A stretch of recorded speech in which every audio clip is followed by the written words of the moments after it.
பள்ளிக்கூடத்துல இருந்து கல்லூரி வரைய அண்ணா கல்லூரியில் இருக்கிற பெண்களுக்கு பாதுகாப்பு கிடையாது. இந்த துப்பு ஆட்களில் ஆட்சி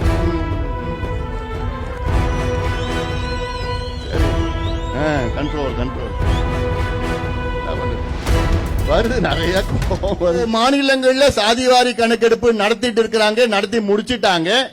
ஆனா நம்ம முதலமைச்சருக்கு மட்டும்தான் எங்களுக்கு அதிகாரம் இல்லைங்கோ, அதெல்லாம் எங்களுக்கு தெரியாதுங்கோ.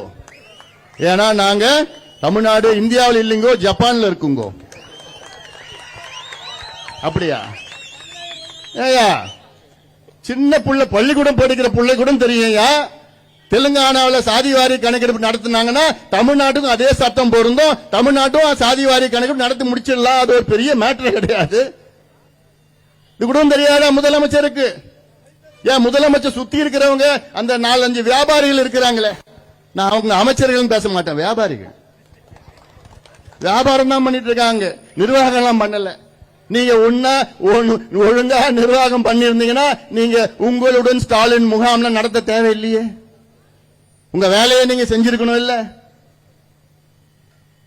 ரேஷன் கடை அட்டை வேணும்னா நீங்க விண்ணப்பிக்கலாமா? இப்போ என்ன ஒரு 4 மாதத்துல கிழிக்க போறீங்களா? நீங்க 4 மாதத்துல வீட்டுக்கு போக போறீங்க, நீங்க முடிஞ்சு போச்சு, அவ்வளவுதான்.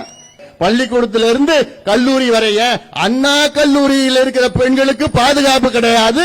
இந்த துப்பு ஆட்களில் ஆட்சி சரி கண்ட்ரோல் என்ன பண்றது?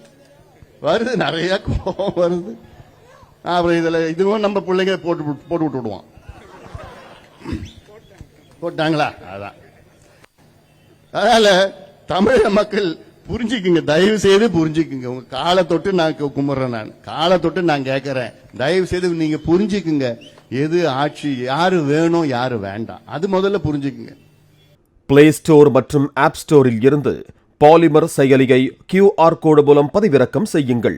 செய்திகளை உடனுக்குடன் பெறுங்கள்.